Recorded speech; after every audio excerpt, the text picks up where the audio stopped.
त्यांचा सत्कार करण्याचा मॅडमनी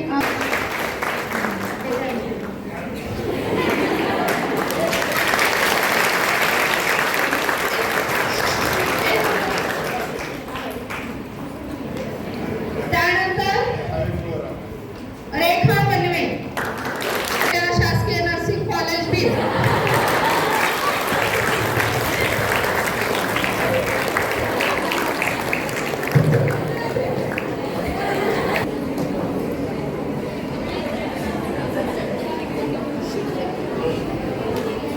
त्यानंतर Yadav Sunita Bhagwanrao the best incharge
Second, Pratiksha Bande.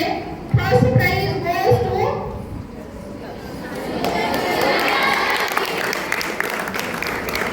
Sujal Sakhane. Sakhane खूप सुंदर अशी मेहंदी काढलेली आहे.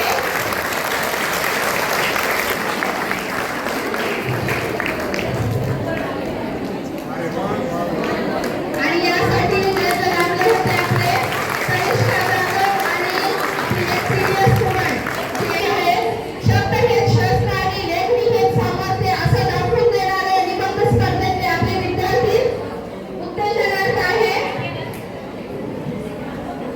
Sonal Yogaji हर्षराव Kulkarni.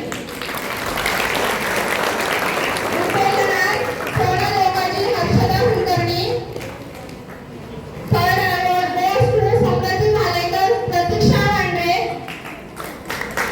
Pratiksha Bande. Gain Rutuja Shela.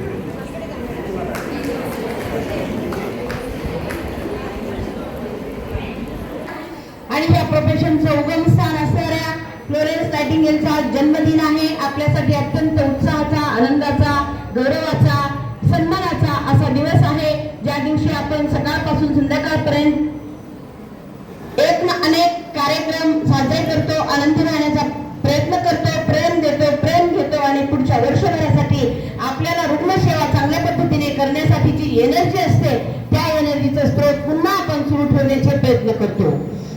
या रुग्णालयामध्ये गेले 32 वर्ष मी काम करते आणि काम करताना विद्यार्थिनींच्या मध्ये जास्तीत जास्त काळ माझा 22 ते 25 वर्ष गेलेले आहेत आणि आता गेल्या 5 वर्षापासून मी रुग्णसेवेत अधिसेविका या पदावर काम करते. पण काम करताना मला एवढी मजा येते की माझं एवढं आयुष्य कधी संपलं हे मला कळलंच नाही.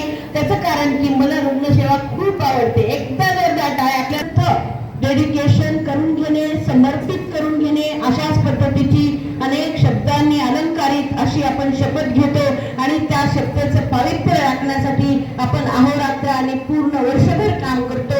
24/7 आपण काम करतच असतो आणि 14 रत्नांचे जे दागिने आहेत की जे नायटिंगेलनी घालून दिलेले इथिक्स आहेत, एटिकेट्स आहेत, त्यांनी घालून दिलेली आचारसंहिता आहे, त्या आचारसंहितेचं जर आपण पालन केलं, जसं चारित्र्य संपन्न परिचारिका असली पाहिजे, प्रामाणिक परिचारिका असली पाहिजे, नियमितपणे अचूक काम करणारी परिचारिका असली पाहिजे, रुग्णांच्या गरजावर आधारित सेवा देणारी परिचारिका असली पाहिजे, दर्जेदार गुणवत्तेची जपणूक करून सेवा देणारी परिचारिका असली पाहिजे आणि आत्ताची काळाची जी गरज आहे, लोकांना डिमांडेड क्वालिटी नर्सिंग सर्व्हिस पाहिजे, अशा पद्धतीची परिचारिका निर्मितीचं काम आम्ही गेल्या अनेक वर्षापासून करतोय.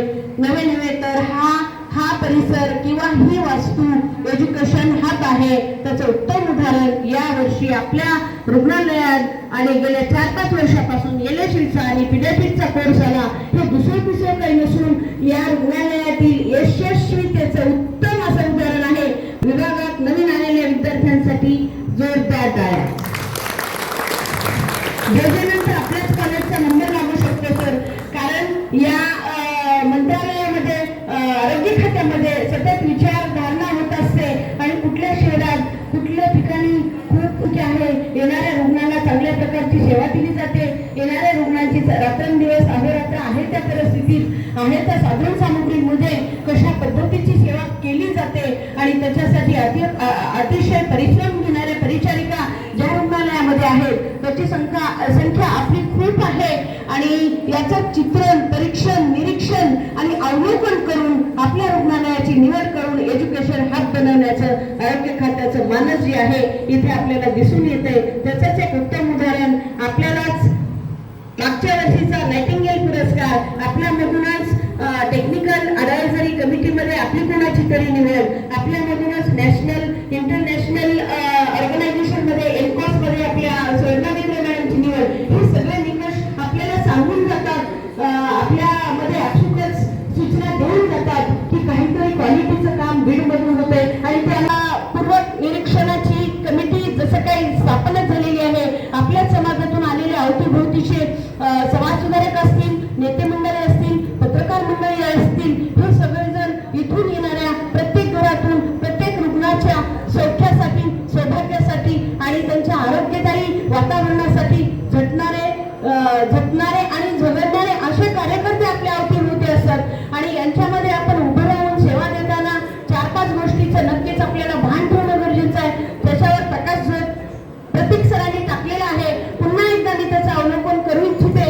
जसं की आपल्याला आरोग्यपूर्ण आणि हेल्दी वातावरण अवेलेबल तर आहेच, पण त्याचा आपण चांगला वापर करून घेतला पाहिजे. आपलं कम्युनिकेशन चांगलं पाहिजे, आपलं कोऑर्डिनेशन चांगलं पाहिजे आणि आपल्याला हायरार्की चेन फॉलो करता आली पाहिजे. ह्या गोष्टी करत असलेले एक असं समजून चालू. तर आता बघा किती बेसिक मधून आम्ही आमची 11वी 12वी ते काय म्हणतो आपण ह्याच्या उजिरामध्ये केलेले आहे, कंदिलाच्या उजिरामध्ये. तुमची 11वी 12वी ह्याच्यामध्ये तर बरंच काही बदल झालेला आहे आणि हे जे फ्युचर आहे, फ्युचर कधी प्रकार हळूहळू चालत असते, आपल्याला जाणून नसते ते बदल होतोय नाही होतोय ह्याच्यामध्ये काही कळत नसतं. म्हणजे आम्हाला आता माहिती आहे की सिव्हिल हॉस्पिटल एकेकाळी 1993 कसा होता, आज 2026 कसा आहे. आज आपले MCH सर्व्हिसेस बघा तुम्ही, आपल्याकडे किती पॉईंट येतो 67 मराठवाड्यातील प्रसिद्ध डॉक्टर अरुण शिवाजीराव बडे यांचे बीडमधील सर्वात अत्याधुनिक कार्डियाक युनिट, रुग्णांसाठी तज्ज्ञ डॉक्टर टीम 24 तास उपलब्ध. येथे angiography, angioplasty, 2D echo, X-ray, sonography योग्य दरात केली जाते. संपर्क आपल्याच बीड शहरात Shivajirao heart care and imaging centre, यशवंतराव नाट्यगृहाजवळ, बीड.